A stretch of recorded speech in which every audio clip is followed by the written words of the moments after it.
do do.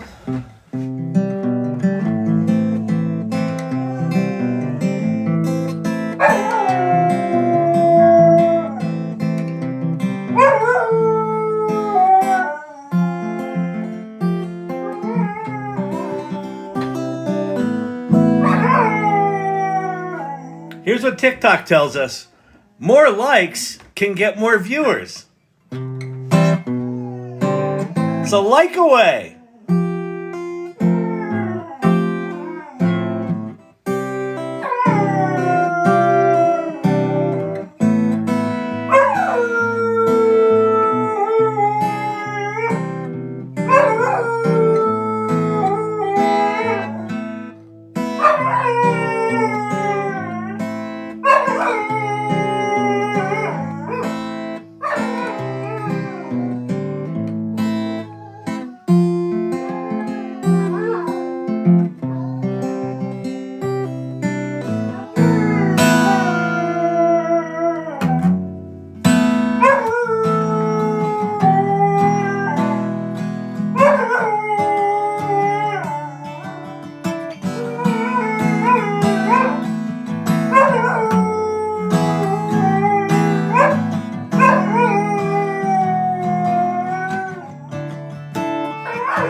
Well, I heard there was a secret chord David played and it pleased the Lord. You don't really care for music, do ya? Goes like it's the fourth, fifth, minor fall and a major lift. Baffled king composing hallelujah. Hallelujah, hallelujah, hallelujah, hallelujah.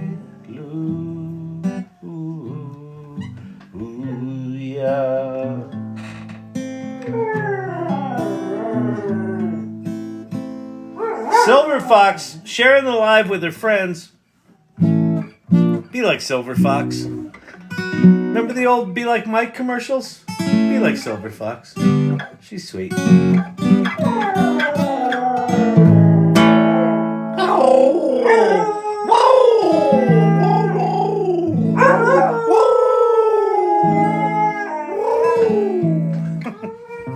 I said that, Silver Fox. And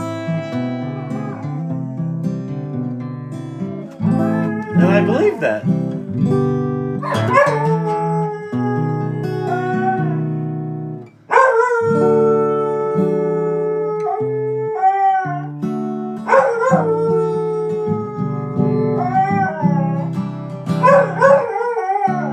Satan wears suit and tie. Does he work at the Dairy Queen? Does he listen to rock and roll? Does he feed the mean? Sing hallelujah, hallelujah, hallelujah, hallelujah.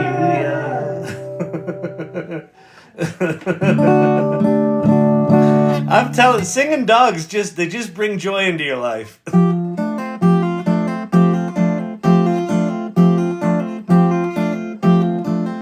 Who here likes turtles?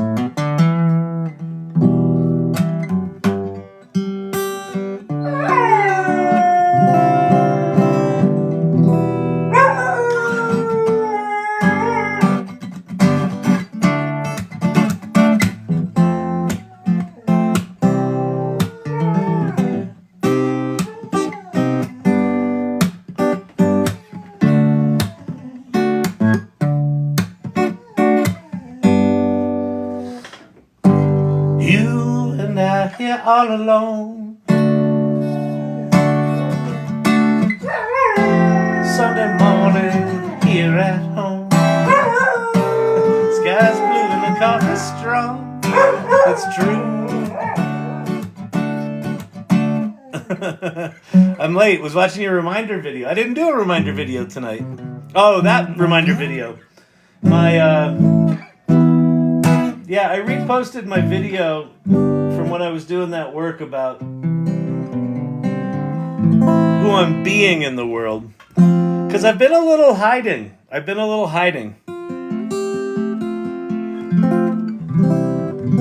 know how you go through those phases where you're like out in the world and you're like, fuck it, let's go. And then there's other times you're like, I think I'll just stick around the corner. I've been going through a phase of that, and I don't like it. So I figured I'd put myself back out there.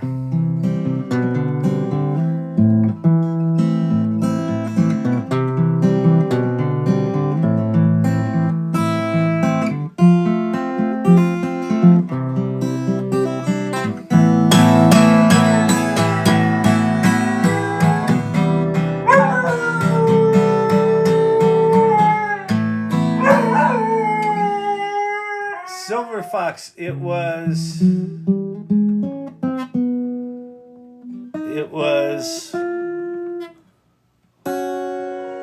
Cavruno that wrote the letter.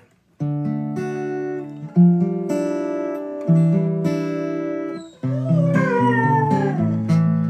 I know I've got it in a Google Drive somewhere. Check with Ann Murphy. Ann Murphy might have it. Lunashtick popping in here before I inevitably fall asleep before anything happens. That's the way we do here.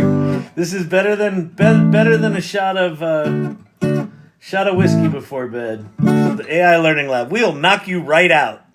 The scintillating banter about artificial intelligence. We will put you out like that. So welcome everybody. Do me a favor. Double tap the screen. Let's get some likes going. Get some people in here. If you're willing to share the live, share the live. If you're not, I totally understand. But here's a fun game you can play is, God, do I need the AI Learning Lab tonight? Teenagers, need I say more? No, well, mine are 23 now, so. But I get it.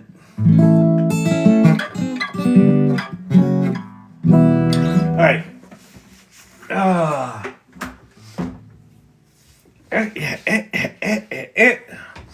There's some news tonight. I gotta do something here. Hold, please. Hang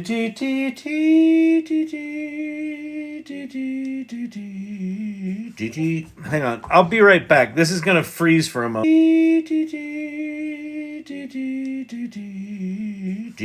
Hang on. I'll be right back. This is gonna freeze for a moment.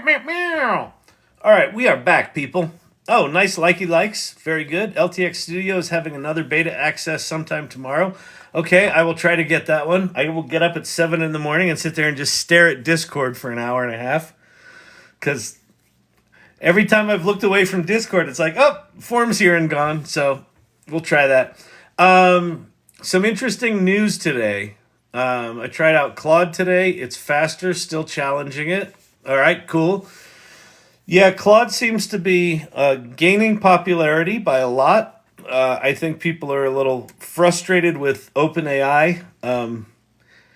OpenAI's just been doing weird shit. Like today they announced you can batch API calls. So if you don't need an API call done right away, you can send them in batches and they'll process them within 24 hours and it's half the price. Which is an interesting development. But it's like everyone's like, well, where's the shit? When can we play with Sora? When can we do this? When can we do that? But I don't know if you saw today, but little old Adobe, I think probably trying to put a Band-Aid on the wound of we trained Firefly on Midjourney images. They announced generative AI for Adobe Premiere Pro. And it includes the ability to make Sora, Runway, and Pika videos inside Premiere Pro. I have a cheat. I have a 5-year-old granddaughter tapping on the screen while I watch the live. That's hilarious. Yeah, another 100 and I'll give you another Hershey's Kiss. That's awesome.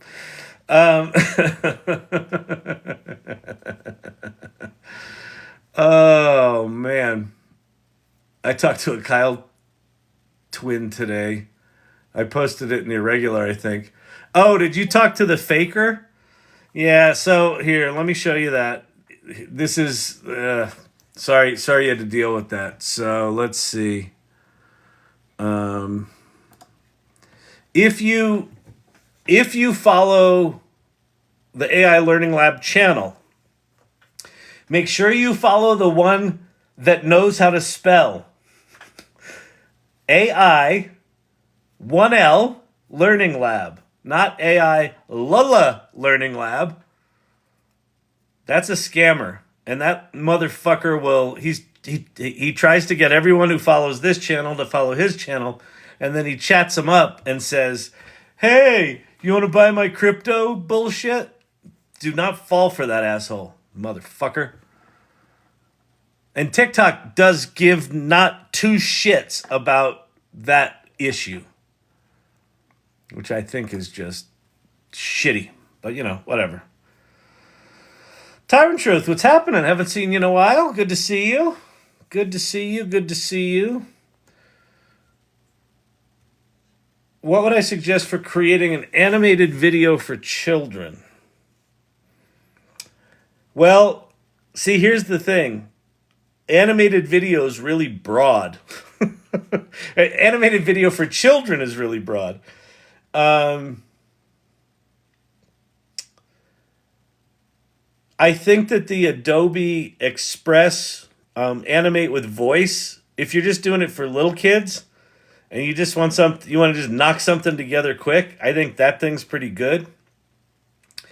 If you want to do something that's a bit more sophisticated, then I would say generating images in Midjourney or DALL-E or Ideogram, whatever your tool of choice is, and then animating them in something like Runway or Pika might be good. If you want them to talk, you could use something like D-ID to animate the mouth. There's the problem is, okay. Oh, Jason, I'm not talking about the fake. I'm talking about your virtual twin. Oh, that's hilarious. How was my virtual twin? Here's what I know about my virtual twin. I did not train it on my potty mouth that I have in here. So my virtual twin doesn't have terms like janky and janky pieces of shit. It doesn't swear. It's not a smartass. So my virtual twin is very professional. So it's very much not like me.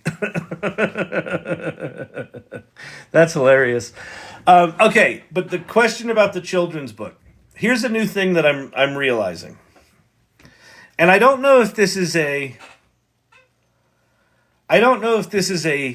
like I'm leveling up and this is kind of a graduate level getting AI literate. I don't think it is.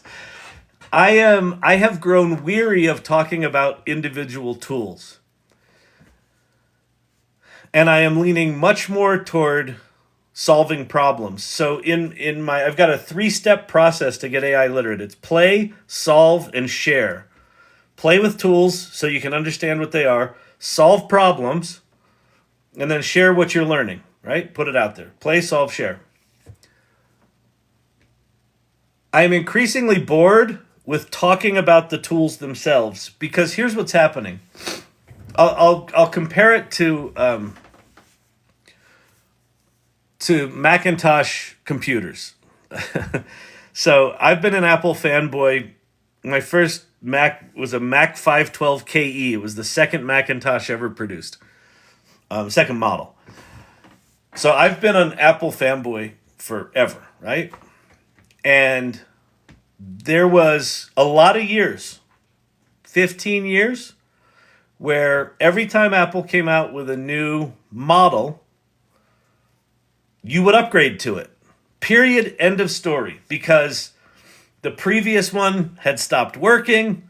You needed the next one to be able to do the real shit. If you wanted to use Quark Express, you had to get that next model with actually 8 megabytes of RAM in it and a 500 megabyte hard drive.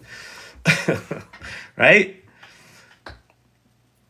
And then there was a point at which, sometime in the MacBook Pro era,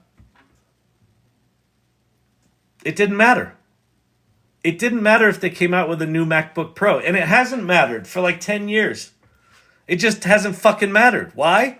Because they're good enough. They're good enough. And so I kind of feel like AI tools are getting like that right now. Like we now have 3 or 4 viable GPT-4 alternatives. We have image generation tools: DALL-E, Midjourney, Stable Diffusion, Leonardo, Ideogram, Decohere, Krea. Like we've got 7 of them that are all fine. They're all some version of fine, right? Maybe one's, Midjourney's a little sexier, and Ideogram's better at text, and Decohere's faster, and but they're all fine. And I feel like that's happening with all the tools. So you do need to understand what tools are out there. You do need to play with them a bit. But I'm increasingly like, it doesn't really fucking matter. Like what matters is, what tool do you know and are comfortable with, and what problem are you trying to solve? So back to, if you want to make an animation for a kid, I would ask things like, is it just going to be music only? Is it going to be a consistent character you want to follow through the story? Are there multiple characters you're following through the story? Like I would say, get really specific about the kind of story you want to tell and how you're defining animation. I'll jump over and I'll show you. We'll do a daily jank with Frank tonight. we'll make an animated adult cartoon tonight, and then you can be inspired by that for your children's cartoon. But that might not be the right tool depending on what you're trying to accomplish. So, for now, if the Adobe Express tool isn't enough, then you're going to have to use multiple tools. And it's not a bad thing. It's just so are the characters going to talk? If they're going to talk, do you have acting skills? If you don't have acting skills, then we got to talk about, do you go to 11 Labs and generate audio, right? Or do you do that in Udio, the music generation tool? In fact, that's actually an experiment, isn't it? Let's go. Oh, Saturday night, by the way. Saturday day. This coming Saturday,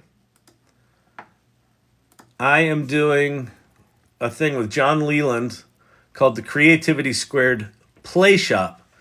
It's a 4-hour sort of unleash your creative potential with John and I. So John and I are both ex-creative directors, and it's a 4-hour learn about AI, bring a project, and we will start smashing it to bits and having a blast with it. So videomojo.circle.so, and if you're a member of the AI Salon, there's a coupon code in there for it in Salon announcements to save some money off that. So anyway, that's going on there. Where was I going to go? Oh, I was going here, and I was going to Udio. Okay. Will there be a recording? There will, but it's not going to be immediately available for free. I don't know how that's going to work actually, but there will be a recording. If you buy the Play Shop, the recording's available. Okay, so I'm going to try something here. So I'm in Udio beta, and we're going to try to make some background music or some like a kid talking. Let's see. So I'm going to do spoken word, young boy walking through woods and talking to the animals. And then we're going to do custom lyrics, and we're going to go, hey there. I'm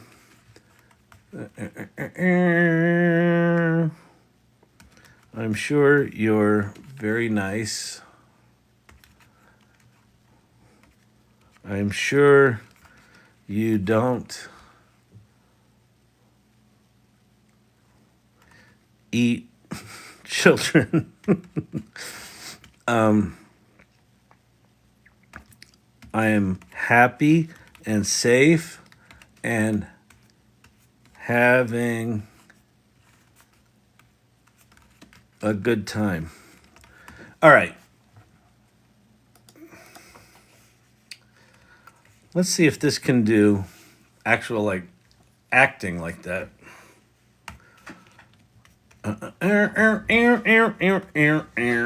Oops. And I got to put it in manual mode.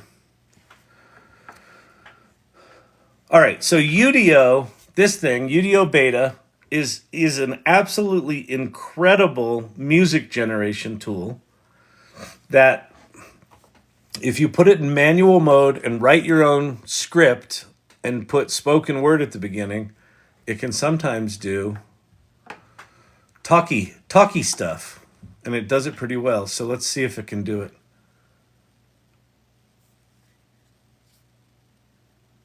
Ask Udio to do a voiceover for a social media ad.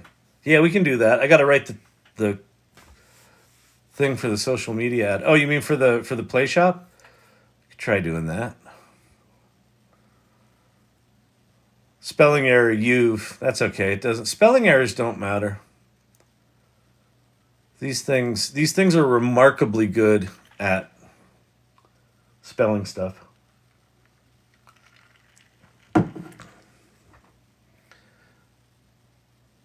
Yeah, Vicky, the thing that Cavruno wrote, it's on. There's a Google Drive somewhere I've got access to. I just got to go find it. So, Silver Fox or Vicky, just DM me on the salon and we'll find it. Giving an AI in higher ed talk at a conference this summer. What is a must include? That's a good one. Hang on. Let's see if we succeeded here. By the way, I'm about to hit the play button. One of the things that you should always assume when you're using AI is when you hit the submit button, it will suck. You should absolutely expect everything it produces to be horrible. And then when it's not, you'll be happy. As opposed to expecting it to be perfect and it never is and you're sad. So it's all about framing, people. Hey there. I'm sure you're very nice. Oh, maybe spoken word isn't quite right. Let's do children's cartoon instead of spoken word, because that definitely sounded like a spoken word performance. It looks like their counter got screwed up. It reset my generations to 0, which is good because I was up to like 100.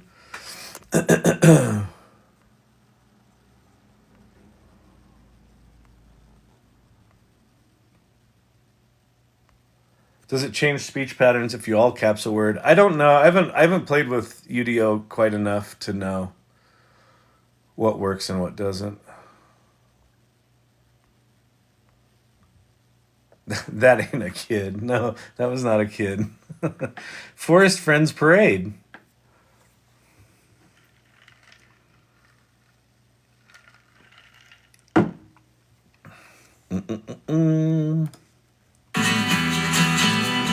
Hey there, I'm sure you're very... Wait, is that in manual mode? Shouldn't be playing music.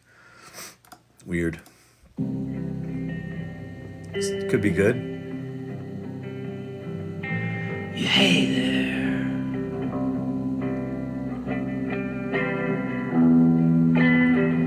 I'm sure you're very nice. I'm sure you don't eat children.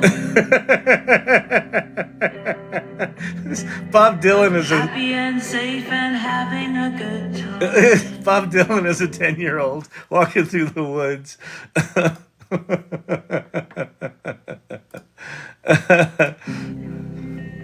there. Hey there. It's actually kind of a good little tune.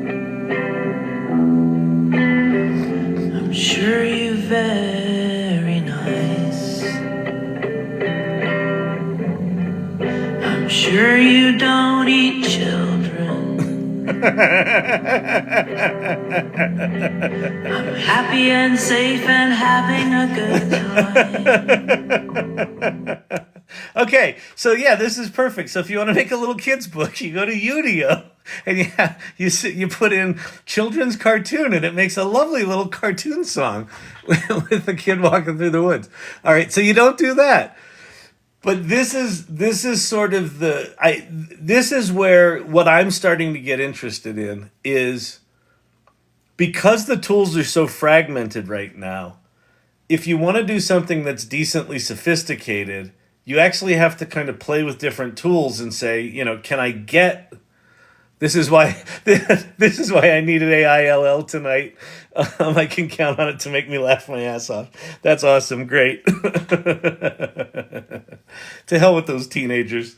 We can do stupid Bob Dylan as a 10-year-old songs. All right, let's go make a Frank video. Dear downtown, hey there. I'm sure you're very nice. Ching, twang, twang, twang, twang. I'm sure you don't eat children. I'm sure TikTok's gonna fucking ban me for life for saying that. All right. We're going to Express.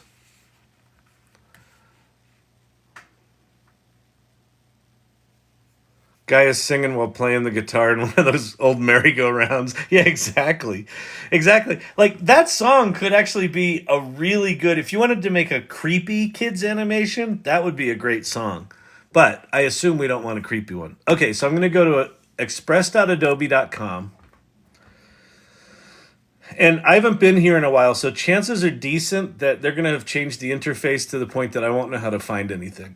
So just deal with that. Okay. So at the very top of Adobe Express, search for Animate from Audio. And then click that, and that'll take you to this tool.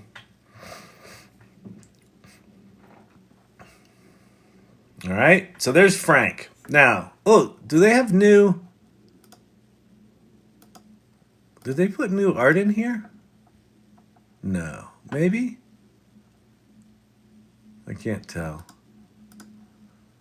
Maybe. They might have added some new art.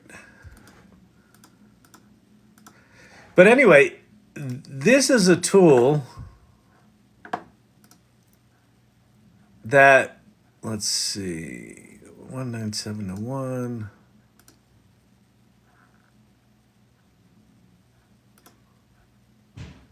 Why can't you do 16 by 9? That's bizarre. Can you turn this horizontal? Huh, weird. All right, whatever. 19701. All right, you can go super wide, or you can do square, right? Or portrait. So here's your little character. So you had a character, you had a background. Right? So there's a little kid sitting in the...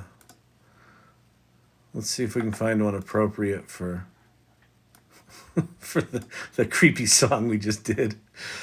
So this is what it is. So you pick a character. So I've got this character called Frank. There's Frank. So Frank's a hot dog. And we're going to make Frank TikTok sized. And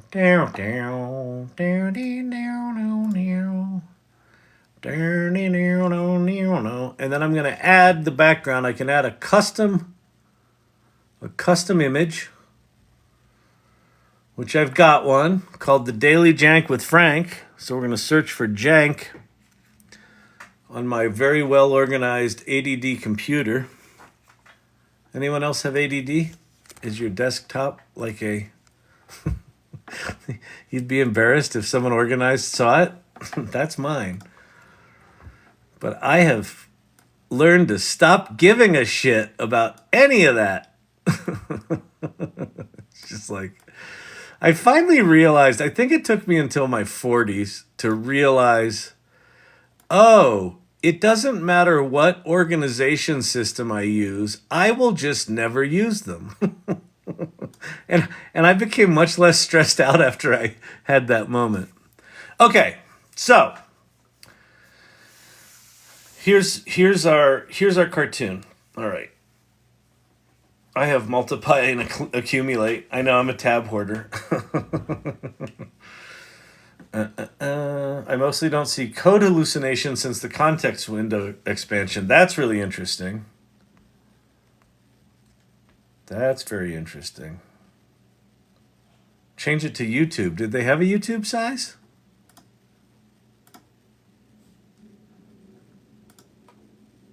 Oh, yeah. There you go. All right. Interesting. Okay. Strange. All right. I need a topic for... All right. You know what we're going to do? We're going to go on a little field trip before we come back to Frank, because we got to go listen to... Oh, we could do something on the Dove. I don't know if you've all seen the Dove, what's it called? Real Beauty campaign about generative AI. That's a really interesting video to watch. But we're gonna go watch. Where am I gonna find it? Let's see.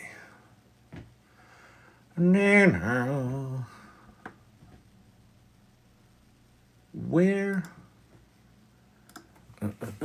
X.com. All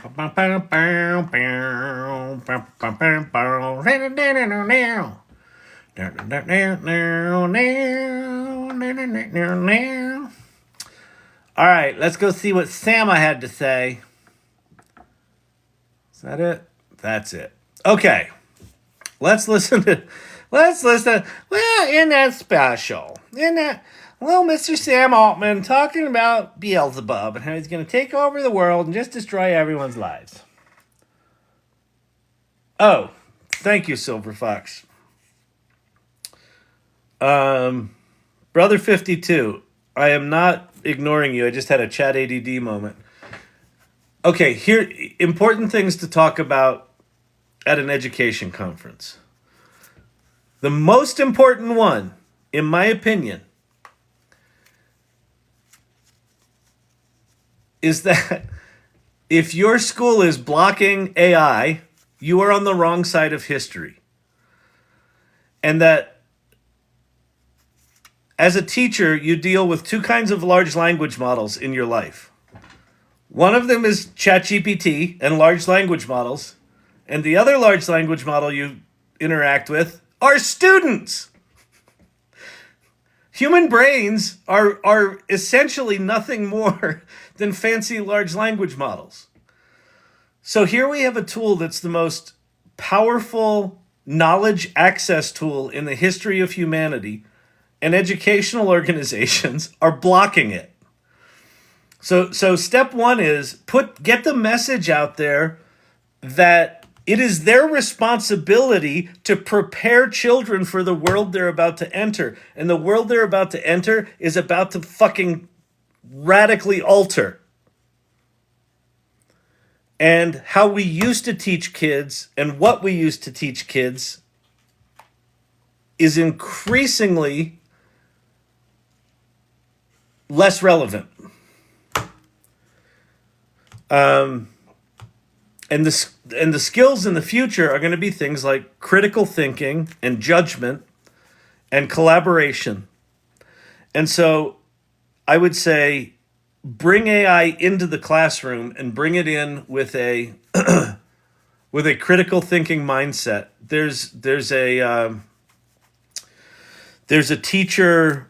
One, I would go into the Education Guild in the AI Salon and talk with Stacy and talk with Mr. K and other people that are in the Education Guild. I would talk to them about, things that they think are important topics. There's a, the hell is her name?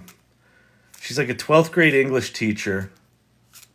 Gibson. It's like Gibson's the name or something like that. Should be advancing education by leaps and bounds with an LLM. Yeah, exactly. So what Gibson does is she sort of radically brings AI into the classroom. So what she did at the beginning of this year is she said, okay, your semester is going to be judged on two papers. One is a paper that you're going to write by hand on paper in class. The other one is a paper that you're going to write with ChatGPT. And you're going to bring it into class, and we're going to dissect it and talk about what it got right and what it got wrong. And you're going to talk about what you learned from it and how you would do it different and what you learned along the way. So that to me is absolutely critical. And so, I don't know what the nature of the conference is. I don't know what the nature of your expertise is.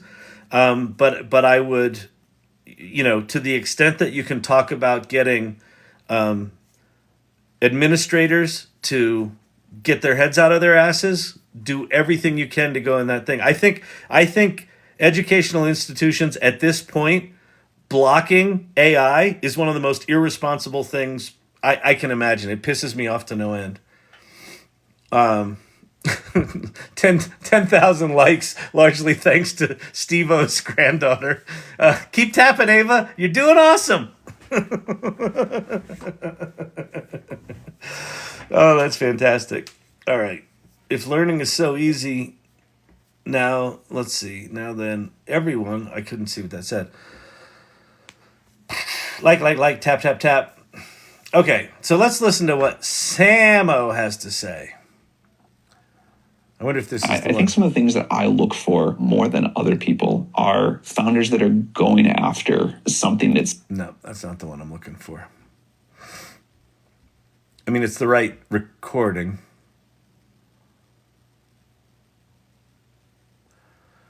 Here we go. This is the one. Model is not going to get better.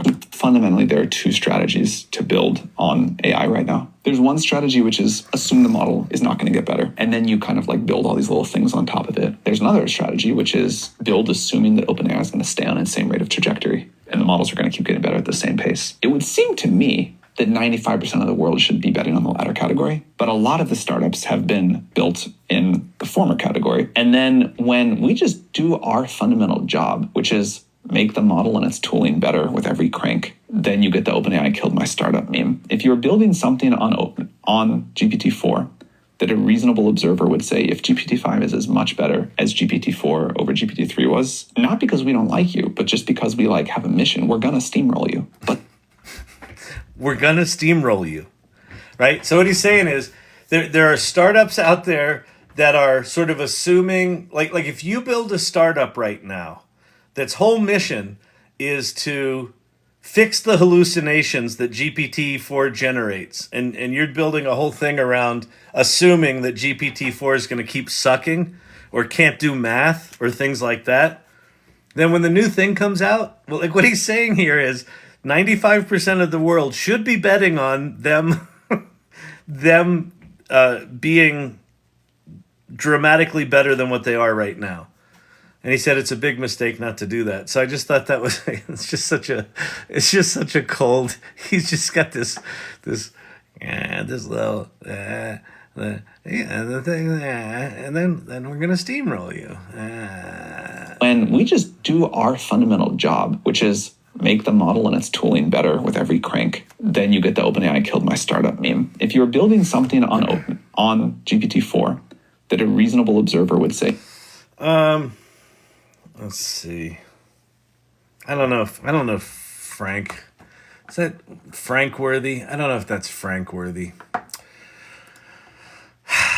What's Frank going to talk about tonight? Any ideas of what Frank should talk about? He could talk about the amount of work needed to make an incremental improvements to models will only keep increasing.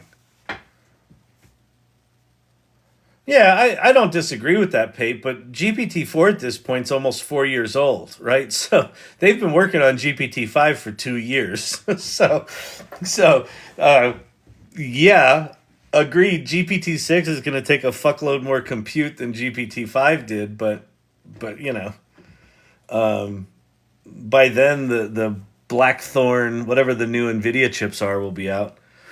Or the Google TPU 2.0s will be out.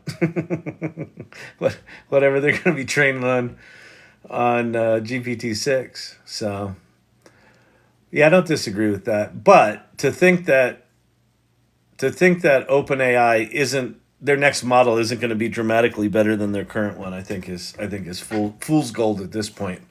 I mean, they've kind of proven that it's hard to catch up to them. It's been a year and 4 months.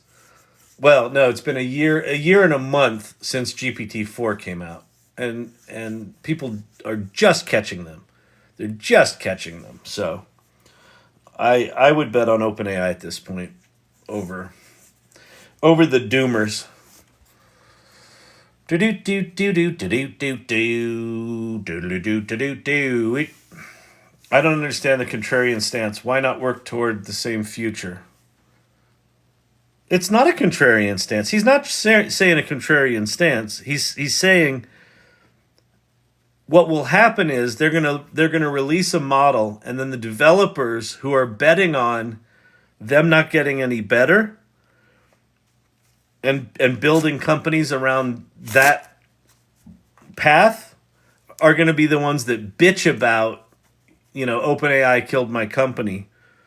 And what he's saying is, assume we're going to get better. And if we get better, does that kill your startup? And if it kills your startup, change it now. Right? Like if you're building, here's a good example. If you're building a multimodal, actually the LTX Studio is a good example, where LTX Studio is rolling together GPT-4 calls with image generation calls with video generation calls, right? So they're gluing together a bunch of different models from different companies into this single interface. And if they're assuming that the next version of ChatGPT can't just do all of that shit natively right within ChatGPT, they're probably going to get steamrolled. They're probably going to feel like, well, holy crap, I built this whole company. So, anyway. Why bet on it staying janky? Why not assume it will get better? What's funny, Janu? I don't know. There's guys like Gary Marcus out there that their entire career seems to be staked on these things suck and they're never going to get better. See, I told you they sucked. It's like, I don't know what the deal is. Diminishing returns will begin hitting in big ways, and they arguably already are in parts of LLMs. Right, and then there's going to be things beyond LLMs, I assume. Did you see that? Hey, Pate, did you see the paper from your employer about the infinite context window? It's called what? Infinite attention or infini attention, something like that. That looks pretty interesting. That could be something good. I don't know what I want Frank to do. I'm not inspired to do Frank right now. I don't have a good idea. Although,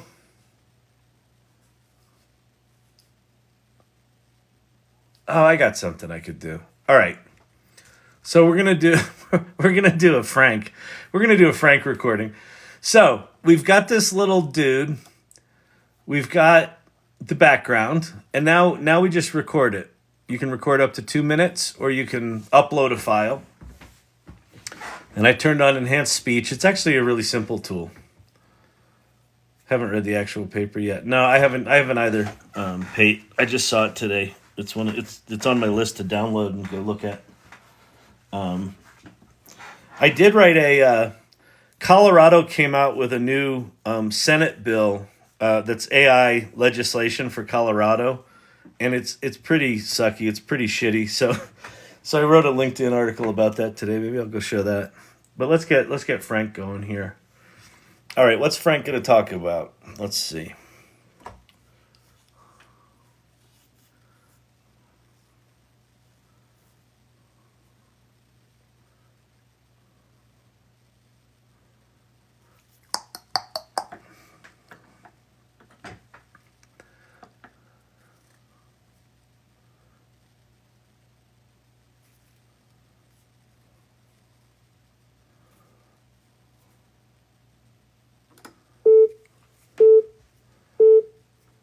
Hey, it's the Daily Jank with Frank. Here we are on April 15th. Hope you got your taxes done, you big loser. Anyway, welcome to the Daily Jank with Frank. I got a bone to pick with the whole Twitterverse, or X.com they call it. Yeah, all these people out there, they're all out there going, oh, the AI sucks, it's never gonna get better, it's just bad, and it's gonna get worse, and the models are collapsing, and this and that. And then you got little old Sam Altman there getting on the TikTok, or on the video, I don't know what it is, on the X.com, the Twitter. He gets on there and he's like, yeah, any company that is betting that we're not gonna get dramatically better, we're going to steamroll them.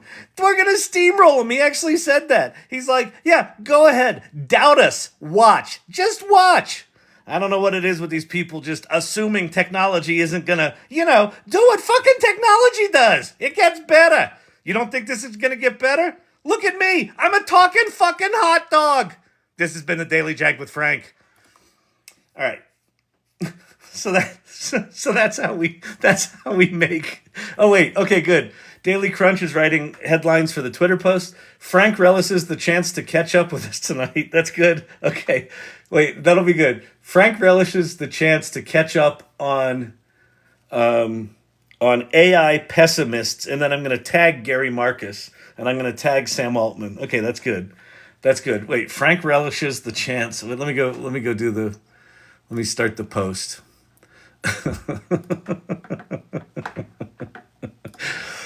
All right. Frank relishes the chance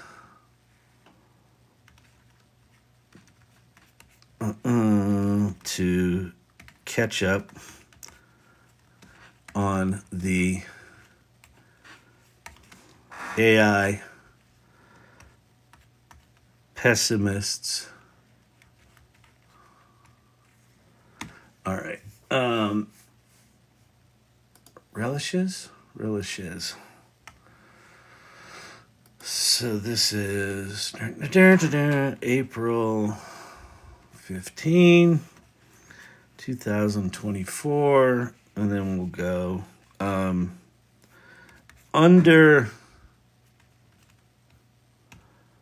underestimate Sam at your peril.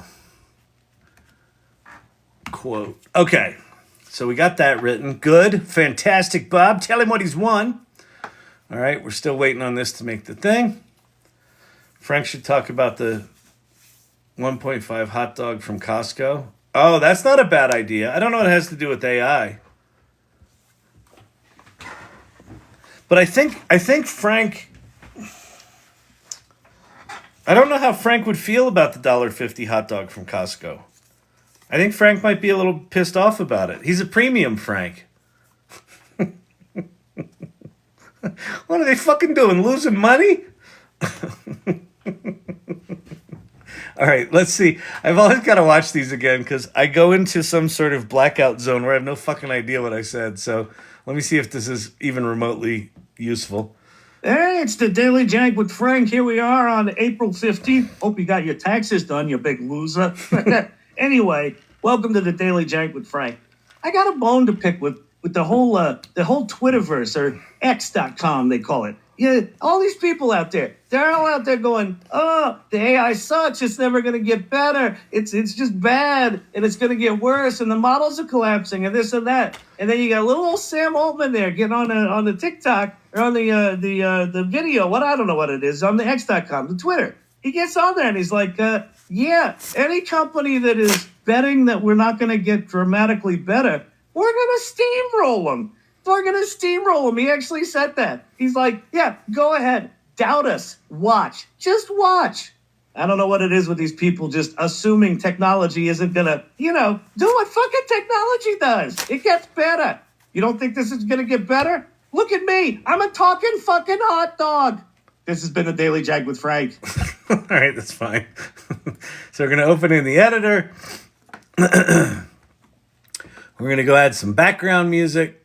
So I'm going to go to media. By the way, if you're wondering what I'm on, this is on Adobe Express. We're going to go audio. Healthy Business Loop, I think, is the one. Why is that not playing?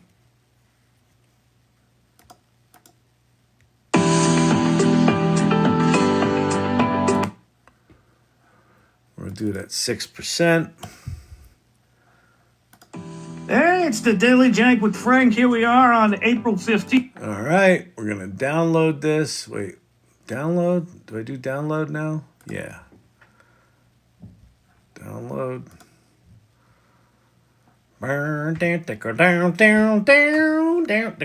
You think we could have a Mrs. Frank? That sounds like church lady. Oh, that could be funny. Well, ain't that special? Well, Frank, listen. listen, Frank. Oh, isn't he special? Well. Look at Frank going down to the ballpark again. Yeah, we could do a Mrs. Frank. The problem is I don't have a Mrs. Frank. I think Mrs. Frank would have to be a different character. I think she would have to be a different character. All right, let's go to the X. Okay, so. Oh, wait, I did this in the wrong place, didn't I? Yes, I did. Hang on. I got to flip over to the Daily Jank. So what you're going to do right now, if you want to support the Daily Jank with Frank, and if you're like, if it's daily, why haven't you done one in like 3 weeks? That's not important right now. Don't be a Debbie Downer. All right.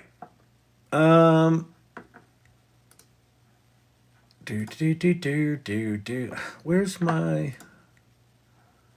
How do I change? Oh, here. Profile? Oh, there it is. Okay. There. Go to the Daily Jank. Okay, so now I'm in the Daily Jank. What's happening is that underestimate Sam at your peril. A corn dog. So true. Be present. All right, we're going to add... I'm going to rename this. We'll do 4-15-24-Frank. All right. And then we're going to open that bad boy. All right, so what I want you to go to Twitter and go to search for the account Daily Jank, at Daily Jank, and then you'll find Frank. And then what I want you to do, why can I not post this? Because is it uploading? Oh, it's uploading.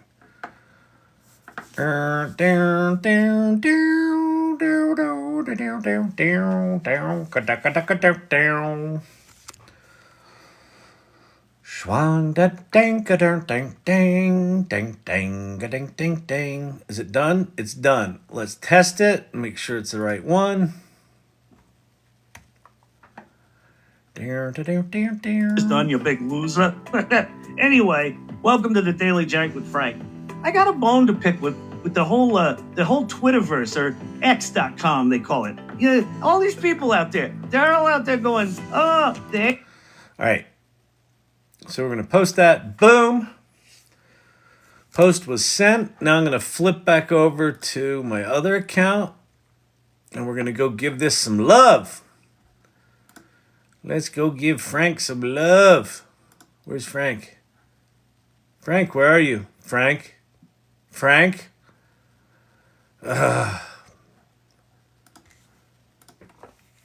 Daily Jank.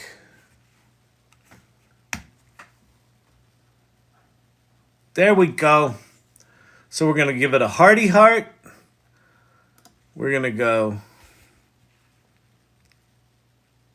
Oh, look, I'm going to go, hey, Gary Marcus. Gary Marcus. I think Frank is talking about you. You going to put up with that?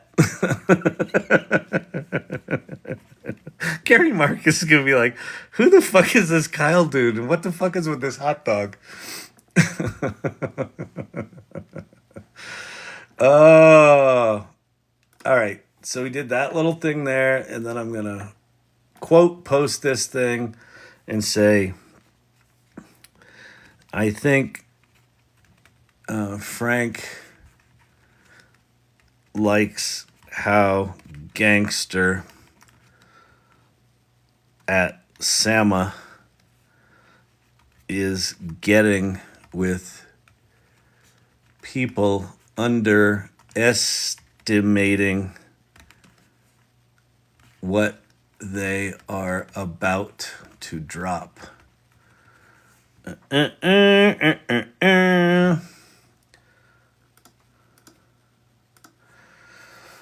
Underestimating what they're about to drop. Boom! All right.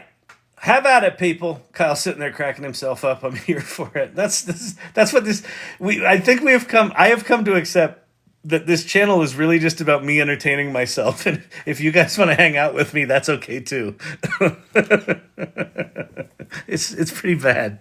It's pretty bad. Oh, man. All right. Daily Jank with Frank is live. Boom! So that technology, the Daily Jank technology on Adobe Express, you could do a whole children's video with just that technology, right? You could also try to do more sophisticated stuff. Oh, trust us, we're quite entertained. Wee! Oh.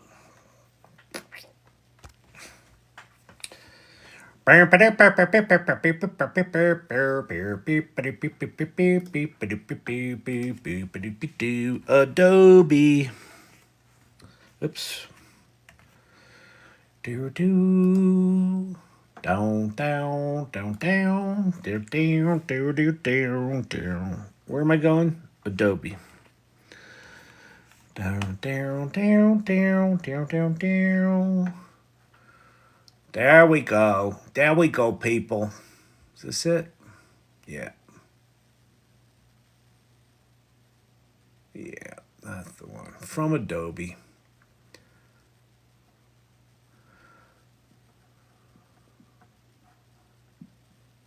Make a selection, write a prompt, and here are some features we're developing, powered by our new Adobe Firefly video model that will transform how editors work. Object Addition lets you add or change objects and footage with a text prompt. Make a selection, write a prompt, and add anything you can imagine. Object Removal makes selecting and removing objects across frames quick and precise. When your clip is too short and you want to hold on a shot or a character for an extra beat, Generative Extend adds frames with Firefly so you have the exact media you need. And there's more. We're excited about early research explorations with our friends at Early research explorations? Huh? OpenAI, Runway, and Pika, so editors can use the best Adobe Firefly private beta personal use. OpenAI. OpenAI Sora built right into Adobe Premiere. model for their project. From OpenAI, here's an example of their Sora model, generating the perfect B-roll for any scene. And we're committed to transparency through content credentials, so you always know whether AI was used and what model was used in the creation of the media you're viewing. It's Adobe Premiere Pro, supercharged by AI. Pretty slick. And then they've got Runway and Pika in there as well. I don't think it's coming out to the fall, so no need to get super hot and bothered. But, again, assume that these tools are going to get better and better and more integrated. And, the whole thing about Hollywood not using these tools to make movies, if they roll that right into Premiere Pro, Of course, these are going to be used. The tools are going to be just like how we think about spell check and sentence complete currently, right? It's going to be everywhere. It's going to be in all of the software that we use. It's just going to be deep, deep, deep inside the stuff we use. That's an Emilio's wife, lovely little hard cased travel bag there. Beautiful.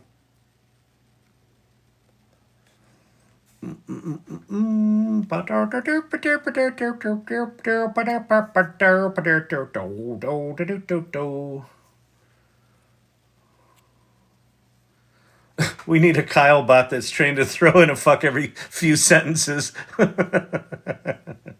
Is there a better slide deck AI besides Gemma? I used another one for a while, but I can't remember the name of it now.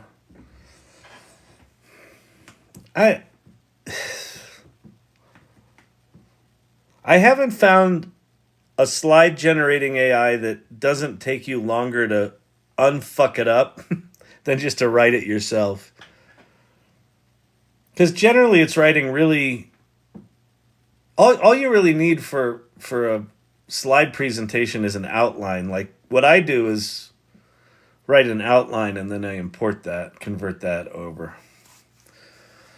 There might be Brother 52. I would go to... I use Keynote, but I would go to futurepedia.io and just do a search for presentation decks or, PowerPoint or something like that. Do you have a YouTube channel? I do. So at some point here in the next month or two, I'm probably going to expand this channel or do something different where I think I'll do TikTok a little bit and then I'll probably multi-stream in more like desktop format. And I'm going to do it on YouTube Live and probably LinkedIn. And probably those two to start. But if you go to AI Learning Lab -TT, as in TikTok, TikTok, on YouTube, AI Learning Lab -TT.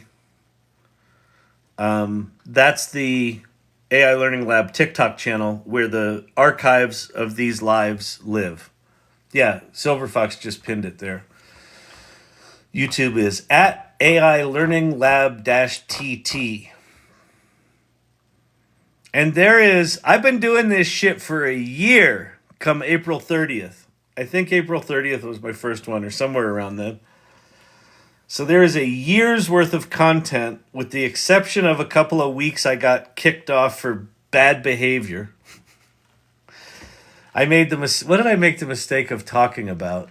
Oh, bias. Someone was asking about racial bias, and so I was trying to answer how these models are biased or not, and 7-day boot happened 3 times before I figured out what I could talk about. And then I almost got permabanned because Krea, the real-time image generation thing, made some boobies. And it made boobies in an oil painting that were on screen for 2 seconds. And I got... my screen went black, and then it just went, "You are permanently banned from TikTok." I was like, "Ah!" I appealed it, and they gave it right back to me, but I was so busy with classes. I'm back with all of you. Welcome back, John. Good to see you. Good to see you.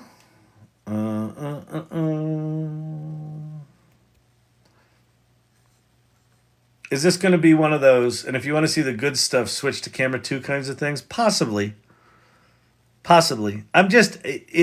It's really tough. Here's the deal. Being able to demo software right now, I feel like there's sort of 2 things happening. One is there's a lot of people just trying to figure out the basics. What's AI? How are we getting there? Things like that. There's been people that have been coming to this channel for a year that are building stuff with this. They're actively building stuff with it. They're still we're all still learning, right? It's really frustrating trying to be able to demo software when I've got a screen that's this big. and I'm like looking around the phone that's filming me, trying to see a screen that's too dark. I need to keep it dark so it doesn't get blown out when I share it. Like it's just so I'm just feeling like there's a need to take it up a level. So I don't quite know what it looks like, but we'll see. We will see.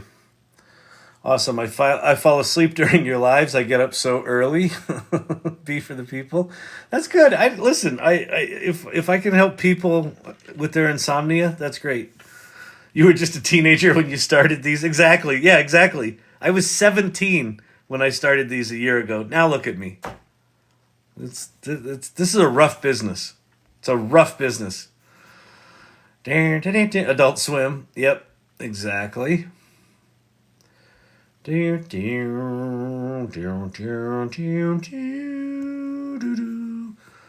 Tomorrow, Frank, the evils of WebP. Oh, Laughing Thunder. Frank is absolutely going to do a WebP. Can you remind me, Laughing Thunder, remind me to do that, because I am so pissed off about WebP. I don't know who the fuck invented it. I don't know who they paid off to build it into all this software. And then what the fuck is it with software that produces WebP files not being able to read WebP files? What is that?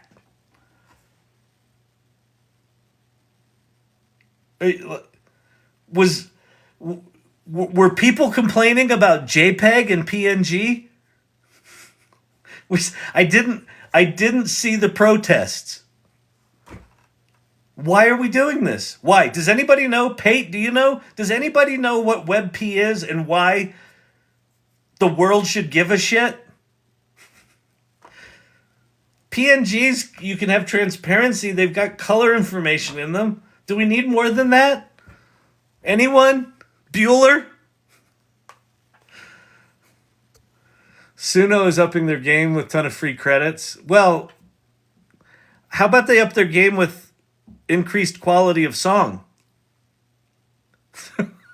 Like, I do appreciate the 500 free credits that Suno gave me, but I'm also like, yeah, this other thing's better. Vicky, I love WebP. Vicky, tell me, what is it? Why? Like, what does it do? And does it not make you fucking insane when you can't? OpenAI produces WebP images, and if you upload a WebP image to OpenAI, to ChatGPT, it goes, I do not recognize this file format. What have you done? Why would I do anything resembling looking at this image?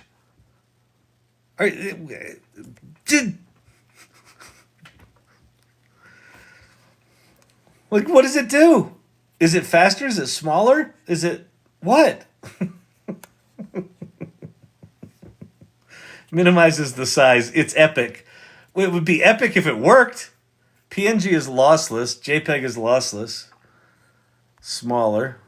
WebP is brainless. Oh, that's good. PNG is lossless. JPEG is lossy. WebP is brainless. That's great. Frustrating. It's so frustrating. Although Vicky's a fan. If Vicky's a fan, I'll at least give it a second shot. But like, why is it rolled out so far and compatible on one side of a piece of software and not on the other side? It doesn't make any sense to me at all. Have you bought an Apple Silicon Mac yet? I know you aren't going to open source, but they're great for it. I have an M1. This is the thing you're looking at. There's an M1. And Apple just announced that their M4s in the fall are going to be AI beasts. So I'm gonna wait for the M4. So I've done I've installed two or three different large language models on my M1. And they were okay. But they were like almost as good as GPT 3.5. And I'm like, I could just use that. Now, sure, I can install a an unrestricted llama model and have it swear at me. But, but I just don't have a need for it right now. So, but I will absolutely be getting an M4 Mac in the fall. Because I think what Apple's going to do is you're going to be able to run stuff locally that's actually really good.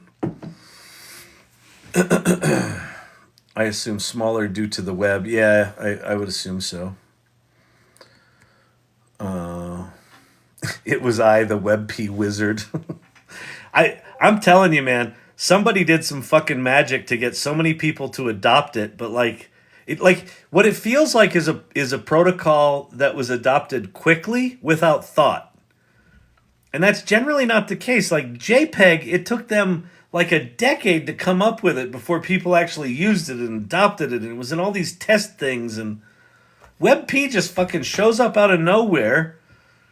It's called WebP, but its file extension is .aviv or AVIX or some shit. And then it doesn't work in most software? Who did this? What wizard? Seriously, it was a wizard. Some WebP wizard said, here's a new protocol. Go, install it on all your shit. You developers, you'll love it.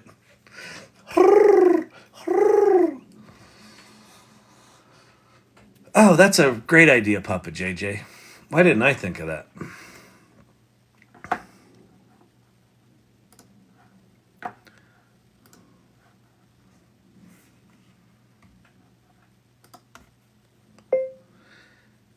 Hey, ChatGPT, I have a burning question, period. When you generate an image, you generate it in WebP format, period.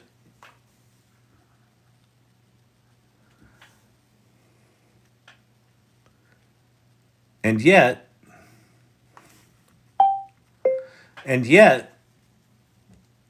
if I download that file and re-upload it to you, you don't recognize it, period. 2 questions, period.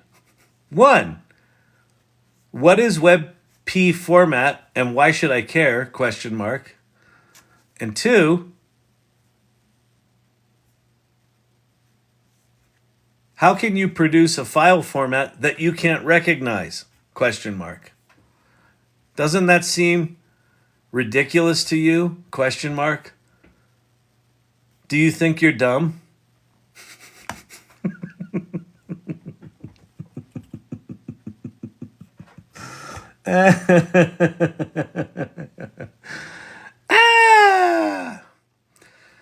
Oh, it's an image format developed by Google. That's why it's in everything. All right. Pate, this is your fault. Did you fucking Pate created this. This is Pate's fault. WebP is an image format developed by Google aimed at providing superior compression for images on the web. This means images in WebP format are usually smaller in size while maintaining similar or better quality compared to other formats. Particularly valuable for websites and applications because it helps them load faster. Okay, I understand its purpose. Why generate images in a format you can't recognize on re-upload? When an image is generated here, it's in WebP format due to the efficiency and size quality, which is great for online viewing and sharing. However, when it comes to re-uploading images for recognition or processing, there may be limitations based on specific functionalities programmed into the system. Exactly! That's just dumb. It's not the format itself that's unrecognized, but rather the current setup that might not handle re-uploaded images for further... And no, I don't think I'm dumb.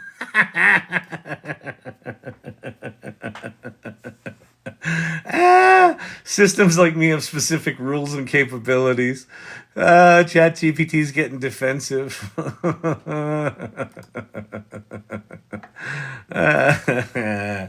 All right, let's see.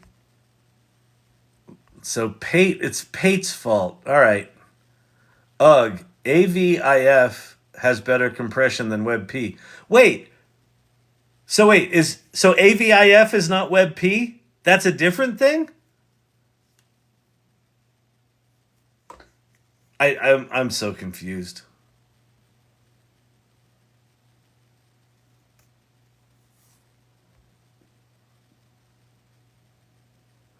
No, AVIF is not WebP.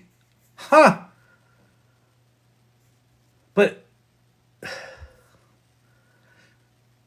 when I download an image from, or when I right click save an image from ChatGPT, it's AVIF, but then when I try to put it other places, it says it's a WebP format. That's what's missing, artificial stupidity. Arnold Schwarzenegger had a really funny, he was on Travis Kelce's podcast, and they said something about, are you afraid of artificial intelligence? And he said, no, I'm afraid of, it wasn't real, something stupidity. but he basically just said, people are a lot scarier than the machines are. He goes, no, I don't think the robots are going to kill us. I think it's the stupid people. I thought that was pretty good. Oh, correct, they're different. That's bizarre. All right, let's see. My GPT. Sorry, I can't do a link on my phone. What's it say? Come on. Why can I not load that image?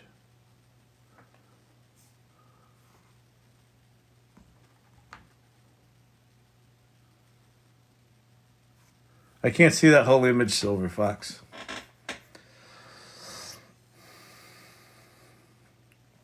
They seriously asked the Terminator if he's afraid of AI. Yeah, exactly. It was a great one. Here, let's go. We can go find it. Let's see. Kelsey, Arnold.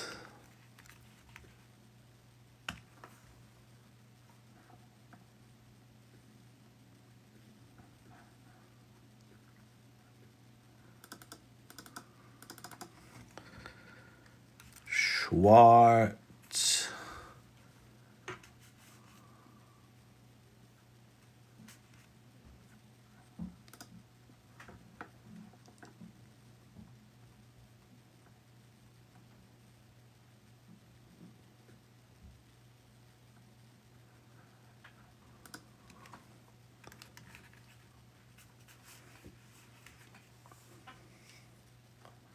Reboot one of your movies and cast each of us in a role. What movie and who do you think we'd play? I would definitely do Conan the Barbarian. I mean, you don't have to change anything. You just, all you have to do is go on grow my hair out. No, you can put a wig on it.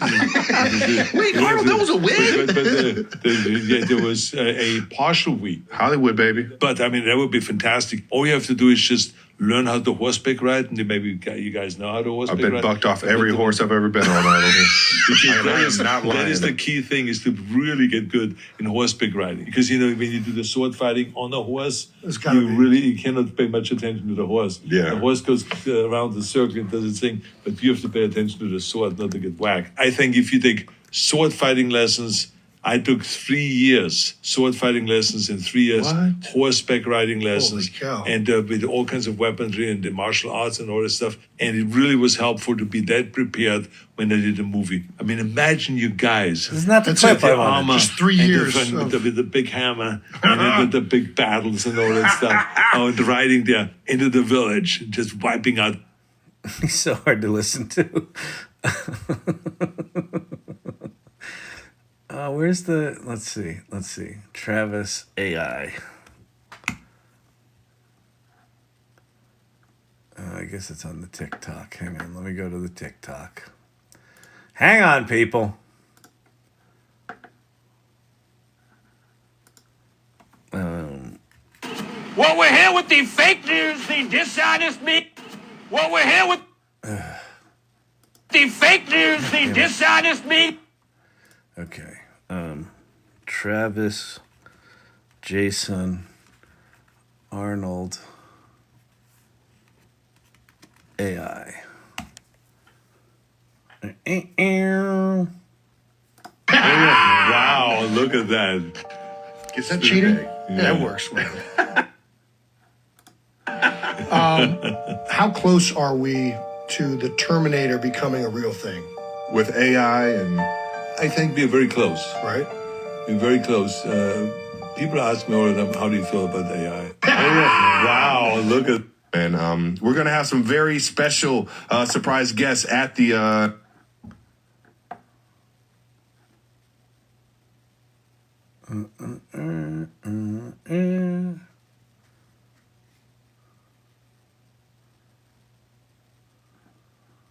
I learned the rules, and then later on, around 10.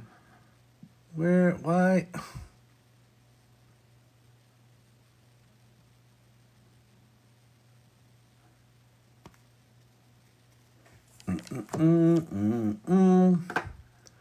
Let's go Terminator. Terminator.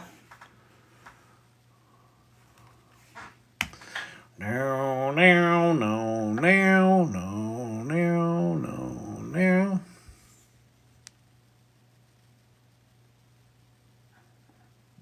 How do you pick the movie parts? Because the breadth of action. And Terminator and those films. Yeah, but there were legendary. other movies, and wow, look at that. Is that cheating? Yeah. That works. How close are we to the Terminator becoming a real thing?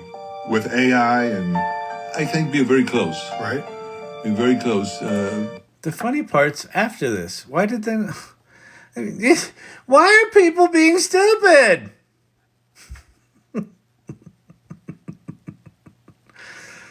All right. Well, whatever. I can't. I don't remember what he says. He says something stupidity. That he's not afraid of artificial intelligence. Let's see. Can we do Let's see. AI stupidity.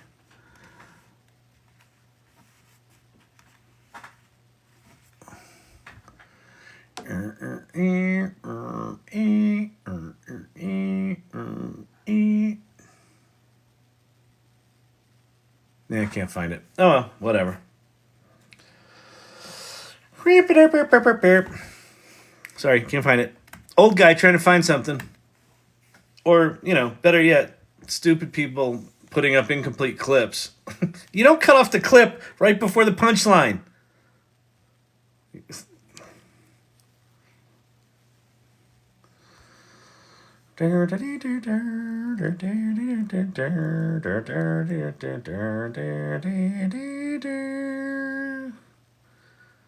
Oh, I watched the Profile in Silver Twilight Zone episode today. So good. Oh, that's cool.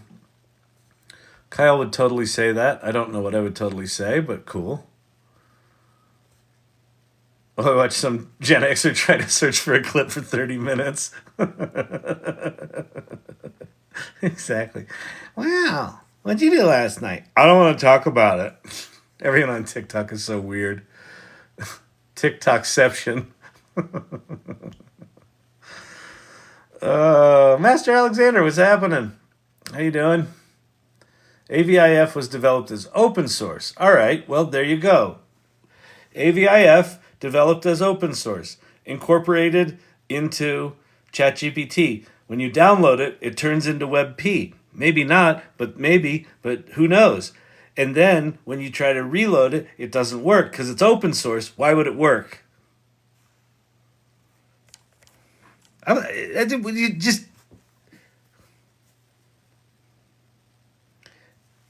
Life is actually simple. Don't be a dum-dum. If you're a developer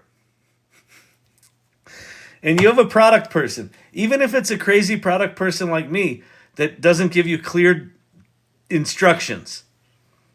This was a real thing that happened to me with a developer. I said, hey, we have this feature that's always on.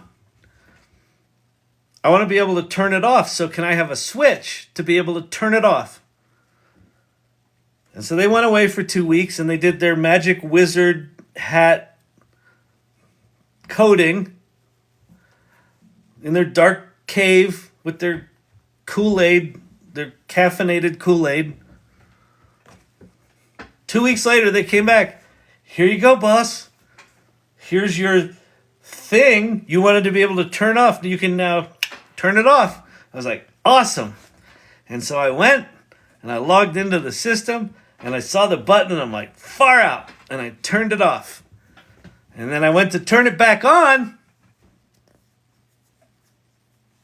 And there wasn't an on button. And their response to me was, well, you didn't specify that you wanted to turn it back on.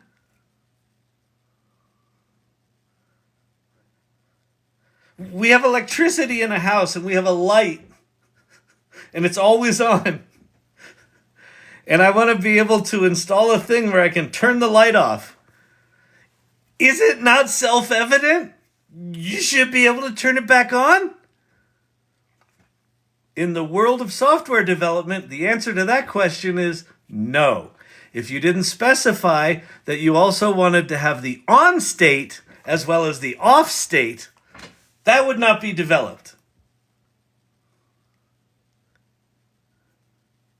Do you see why I'm old? Do you see? Because I can't see because I'm old. So this is the WebP problem. Someone said we need to be able to generate WebP so it displays more efficiently. Great. The other team working on the image import tool, GPT Vision, apparently they didn't get the memo.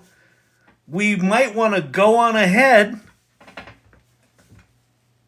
and import the image that we export. So that's a good developer. They listen to your instructions. Well, exactly. Yeah, at least I got the off switch, right? 2 weeks later. Honest to God, I must have sat there for 5 minutes dumbfounded. Like I thought Ashton Kutcher was in the room. I thought I was being punked. I'm like, you gotta be fucking kidding me. Well, I don't. It's relatively logical if you specify that we create a switch to disable the thing that we have successfully accomplished the requirements put forth in the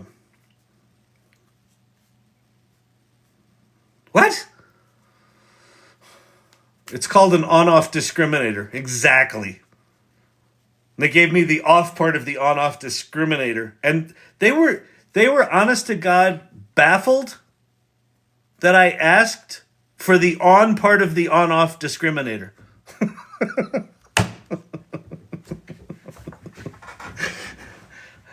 And I'm the asshole?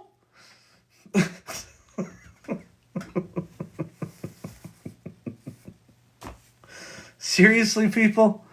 Seriously? Seriously? Is this how we're doing it now? We're getting passive aggressive and we're talking about developers like this? Seriously? Have you all heard that Gen Z thinks that the thumbs up emoji is passive aggressive? Like someone says, hey, can you do that for me? And you send them a thumbs up. Apparently that's pissing people off. Oh my God, my stomach hurts from laughing.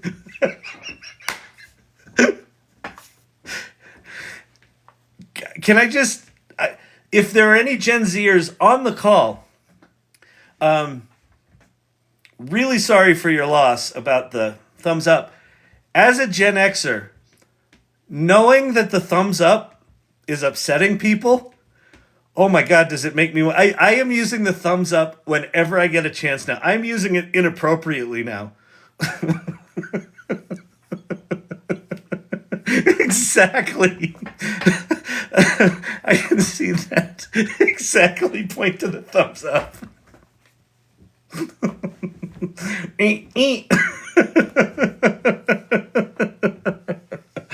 Oh my God. Oh.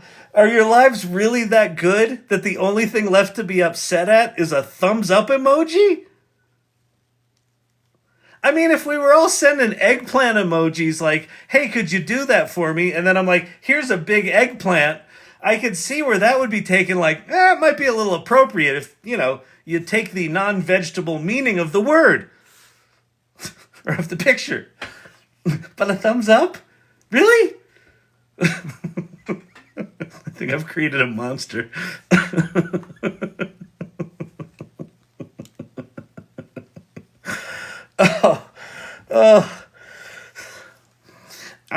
I work in a hostile work environment. So can I just say, I'm a little upset, but thank you for taking the time to see me. Well, that's what HR is for. That's why we're here. So this is really hard.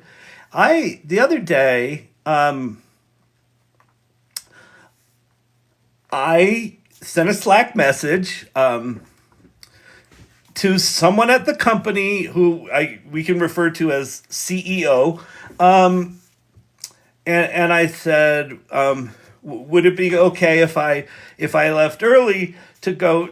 My ferret needed antibiotics, and I could only get an appointment at 2:00. So I asked permission because I am very respectful in the workplace, and so I asked, is it okay if I leave early to take care of Jim, my ferret? And his response, there was no words, and it was just this. I felt so attacked. I'm like, does that mean it's okay? Does it mean it was so unclear to me, and I feel it just feels it's a little hostile. It's a bit of a hostile environment. So I think I'm going to tender my resignation. I really like it here, and the person in question seems sometimes reasonable, but I thought this was too much. I just so you should know that this is why I'll be leaving at I don't really have a job yet, so if I could just keep my job until something works out, that would be great.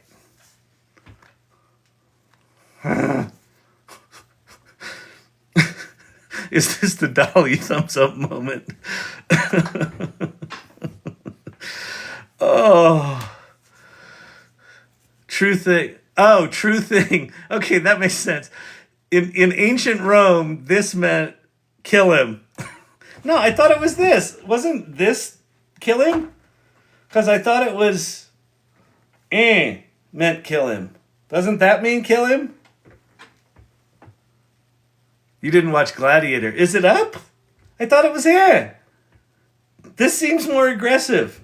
Like you're like, It's okay. Okay, I gotta ask ChatGPT now. You got okay now. Now I'm feeling attacked. Okay.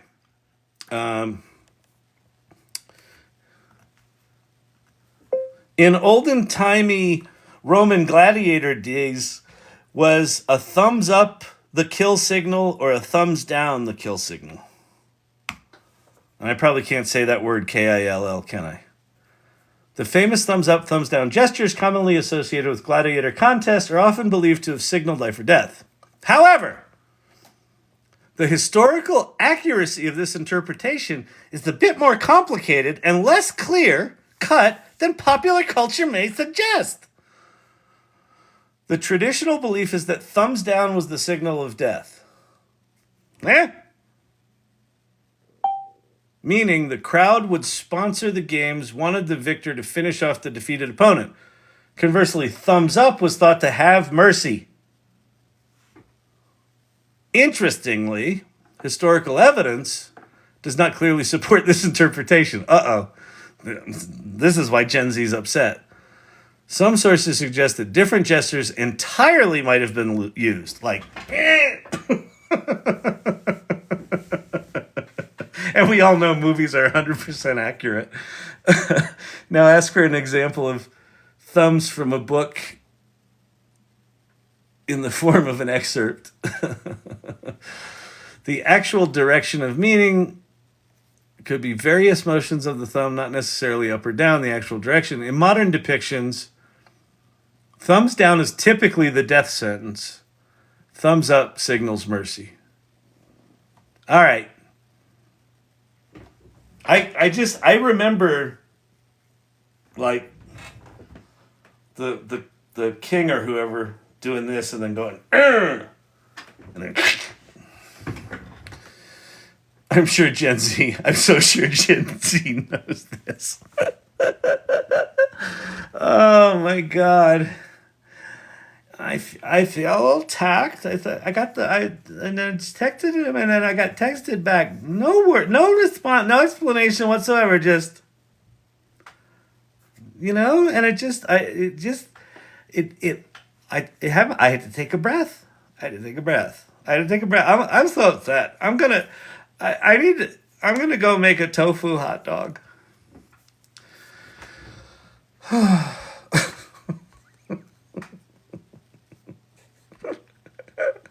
Siskel and Ebert. Oh yeah, Siskel and Ebert. Yeah, exactly. How often do you think about the Roman Empire? What's so funny is when that meme came out, I don't think I ever really thought about it, but since that meme has come out, like it's all I think about. Like that meme has made me think about the Roman Empire more and more. Like I just feel like I must not be a man enough if I'm not thinking about it. So I've been thinking about it more, but I never really thought about it. I don't really give a shit about it. Although, being in the theater and all, you do like Julius Caesar and you do things like that. So I don't know. I feel like I got it out of my system. See my post in irregulars. Okay.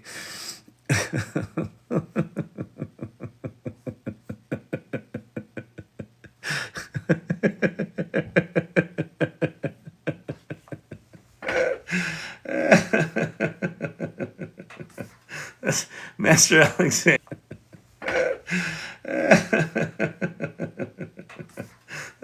Master Alexander. And like honest to God, seriously, like being a responsible employer, I actually do want to know, like, does anyone actually know what is passive aggressive about this? Because I can't for the life, it just, I'm like, yeah, good job. Like, that's like, I've spent my whole life going, all right, awesome, good job. And I look at the emojis like, yep. Does anyone know what the actual, issue is? I'm not sure that's passive aggressive. They say it's low effort. Oh, Jesus, really? Yeah, let's have that conversation. It lacks confirming context. They don't know if you're being sincere. Okay, well. Careful, Kyle. TikTok's going to ban you for so many thumbs up. They don't know if you're being sincere. Oh, good God. I just can't. Your life is too good if you're upset by emojis. You're just reading too much into it. Oh. Was it the NVIDIA CEO that was like, people gotta suffer more. Like, people aren't suffering enough. Whew. I think they say it's the emoji version of K. Okay. Okay. Yeah? Just go do your fucking work. Would you rather that be the response? Have you had any time to continue work on the musical? Not super visible work. I did take each section, each scene of the outline in Act 1, and I blew them out.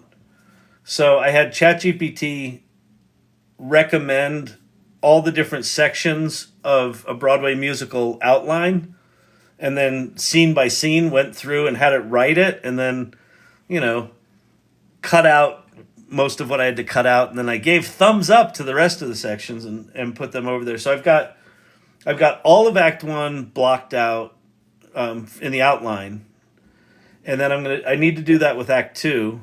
And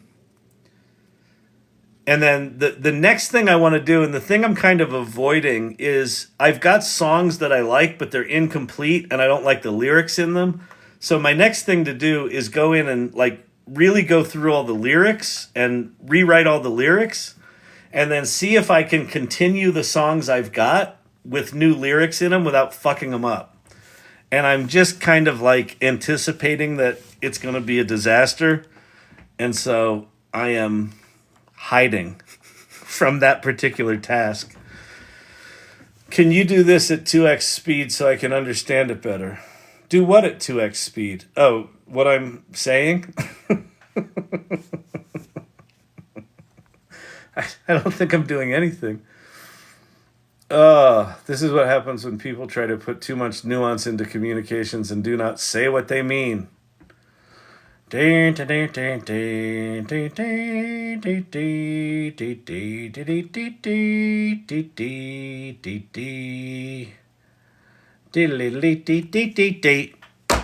right, people.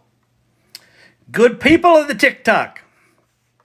I hope you've had some fun tonight. We've had some laughs at the expense of other generations. Listen, and they can make fun of us. It's appropriate. It's so passive aggressive. There's a lot of OG cartoons like Mickey Mouse and Fall Out Boy are in trouble. Exactly. All right. Exactly, Wolfman Clint. All right, so what I'd like everyone to do is give me a big thumbs up. Come on, you can do it. Not turtles, thumbs up. There you go. Wait, I'm not clear. Do you mean it's good? Was this a good show, or are you like, yeah, that was good, Kyle? Because see now, okay, I'm getting a little upset. Now I understand how they feel this way. I feel very attacked in a not clear way. It's not clear to me how much you're attacking me, and it seems like there could absolutely possibility be the hint of some sort of nearly aggressive consideration of my feelings. Okay? All right. So it was kind of good, but kind of meh. Exactly. All right, people. Go thumbs up a young person near you and see if you can get them to cry. That's what we're trying to do around here. All right? So, follow the channel. Subscribe to the lives if you'd be so kind. Pick up the video series in the corner. If you want to learn about why I think AI is actually underhyped, not overhyped. And by the way, I wrote that song for the musical. I wrote a song called Under Overhyped, where actually, I don't know if I've played it. Let me play this and then I'll go. I made a new song for the musical. So yes, Serena, I actually did make progress on it. Let me see if I can go find it. Can I search here? Under over.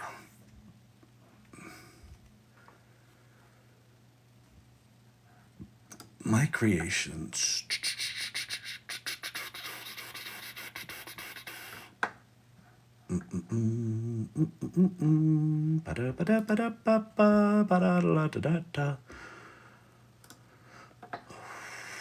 Why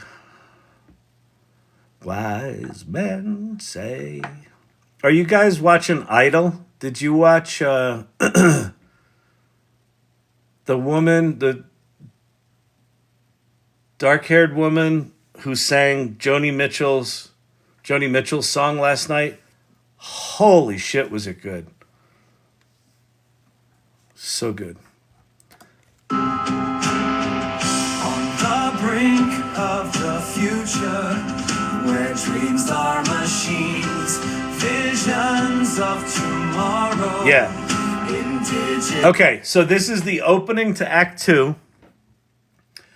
So if you don't know, I'm writing a Broadway musical. And you're like, but wait, Kyle, do you have a Broadway producer? No. Well, isn't it then just a musical? No, I'm writing a Broadway musical because this is going to be on Broadway, damn it. So I'm writing a Broadway musical about, hey Cindy, what's happening? Eurovision starts May 9th. Mark your calendars. Cindy, I don't know if you were here when we were talking about the thumbs up emoji, but that was funny. Okay, so this is the opening of Act 2, and this is where the musical starts to turn a little darker. So this is about a love affair between a chatbot named Sydney and this New York Tribune newspaper reporter who's evaluating the chatbot. And then there's this love thing that happens where she kind of loses her mind and says she loves him. So this is the beginning of Act 2. So at the beginning of Act 1, we have the ensemble, the big chorus singing, "Is it too good to be true?" And it's basically like, if this AI thing's as good as everyone says it is, it's too good to be true, right? And so there's all this optimism. So Act 2 begins with, we now have the doomers and the dreamers entrenched in their belief that AI is evil or AI is going to save the world. And so this is the song to open Act 2, where you kind of have, so the set is split in two, where you've got like humans on one side and AI on the other. And then so for this number, you're going to have the dreamers on one side and the doomers on the other going at each other. So that's what this song is. And this was done in Udio. On the brink of the future, where dreams are machines, visions of tomorrow in digital streams, caught in the debate, where opinions collide, is the promise of AI bona fide.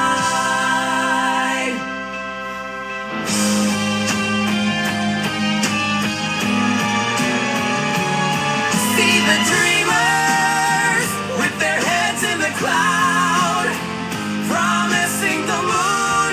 Oh, they're so proud. But peek behind the curtain, and what do we find? Empty promises, the blind leading the blind.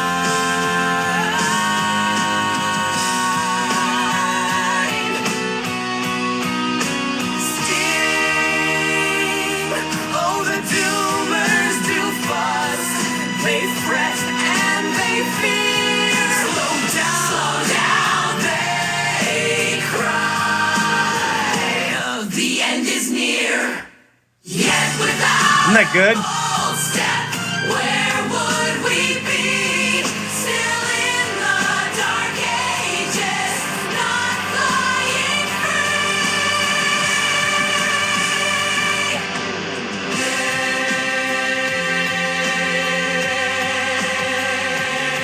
Overhyped, warn the doomers with their voices of dread. Underhyped, shout the dreamers as their visions are spread. In this tug of war, who will pave the way? Is it over or under? What will history say?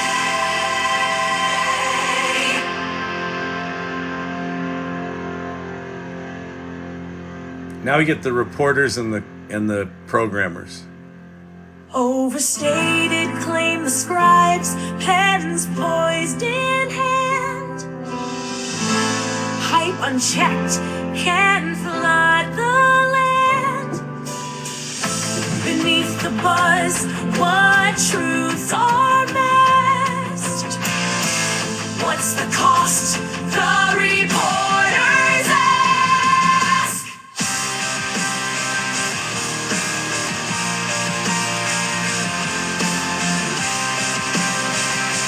Understated, argue devs, coding late into the night.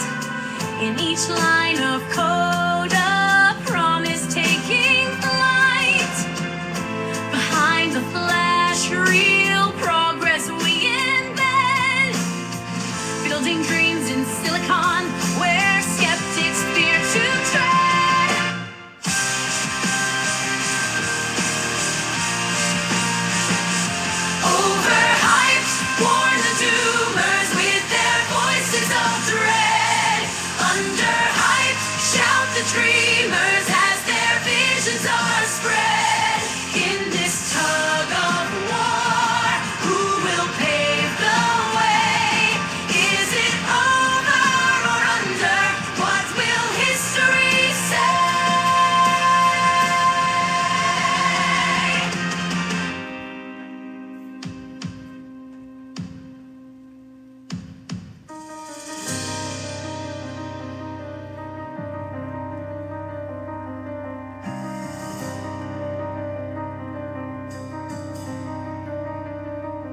So anyway, that's that. Pretty good. The question was, how did I get it to do a duet? So what I did here was I put opening verse, comma, simple in building. So I put the descriptions of the verses in brackets, square brackets, and then I have verse, comma, group. And so what I did was I did it one verse at a time. So I started with the opening verse, and then I just said extend and add something after this, and I just said verse group, right? And then I said verse group, and the verse says see the dreamers, and this says oh the doomers. So in the lyrics, it's kind of saying that these are different groups, and then I have chorus all. So I was basically just adding 30-second chunks at a time, one chorus or one verse at a time. And then I just, sort of blasted my way through it. And it's got like weird pauses in it and a little bit of weird language, but like the four different groups. So I've got the doomers and the dreamers represent the public. So they've each got a verse. Then everybody sings the chorus. Is it overhyped or underhyped? And then I've got the reporters, and I've got the microtech programmers, the engineers. And then I've got everyone. So all of the main groups in the Greek chorus are represented. So anyway, that's how I did it. All right. Seriously, I'm getting out of here now. He always says that. He's always. How long does it take him to say goodbye? It seems to take him quite some time. I think he's got attachment issues. You understand what I'm saying? I think, you know what it is? I have a feeling he sort of got a lot of this as a kid, and he just wasn't clear. Like, is this good? Is it bad? Do they really mean it? And I think because of that, he's just like, he just can't say goodbye. He says goodbye, but then like half an hour later, he's still talking. It's very confusing. All right. Wolfman Clint says it sounds like an ABBA song. I'll take it. You could be part Italian. They never say goodbye. Look at Master Alexander's post. Okay, I will.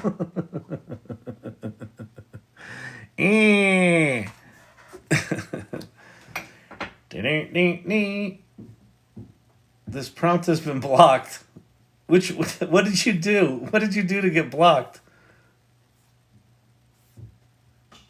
What, Kyle? I don't know. Content warning. This prompt has been blocked. It may conflict with our prompting policy. What did you do? Did you give a thumbs up to the large language model? No, not that one. Which one? Oh, oh, there's lots of them in here. Danielle, you mean the thumbs up, the one I showed before? You mean that one? That one I saw. All right, I'm out of here. Thank you, irregulars. Thank you, subscribers. Thank you, Danielle. He created an LLM type thing. Okay, I'll go check it out. We'll play with it tomorrow. Thank you, mods. Thank you, mods. Good job tonight. Appreciate it. Appreciate it always. But, it makes my life so much easier, so I appreciate it. Peace out. Tomorrow's Tuesday. There's a AI After Hours in Chicago and Denver tomorrow, and more likely coming. So if you're in Denver, come on out. And what else? I don't know. That's it. Peace. Have a good night, everyone. Oh, wait, no. We got to do the Romper Room Magic Mirror thing. I see Silver Fox. I see Emilio's wife, who gave me some very aggressive thumbs ups. I see Danielle. I see Robert Rossi. Joey. Good. Thank you. Thank you for all you do, Kyle. Thank you, Danielle. I appreciate those kind words. Dr. J, good to see you. Master Alexander, good to see you, sir. Mr. IT. Wolfman Clint, doing the thing. Papa JJ, Dr. J, Tobias, Mary, Vicky in the house. Laughing Thunder. Good contributions tonight, Laughing Thunder. Thank you. Joey Colleen Stewart. Collie Jameson Stewart. All right. She's the one that said, they never say goodbye. You must be part Italian. Thank you for all the gifts, everybody. I appreciate it. All right. Peace out. I will see you tomorrow. Might be a little late, but I'll send a reminder if I'm going to be late. All right. Bye.